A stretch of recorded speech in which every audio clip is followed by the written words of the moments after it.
കഴിഞ്ഞോ? അവള് പബ്ബിൽ പോയി. ഞാൻ പിന്നെ ഷോപ്പിംഗ് കഴിഞ്ഞിട്ട് ഇങ്ങോട്ട് വന്നു.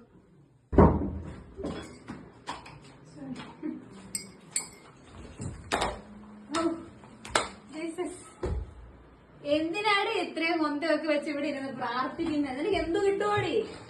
ഇതെന്നാ നിന്റെ ജസ്സി? ഇതൊന്നും ഇവിടെ പറ്റുമല്ല. എന്തൊക്കെയാ നീ കാണിക്കുന്നത് നിനക്കറിയാം. കൂട്ടാ നീ ഇത് പിടിക്കടാ.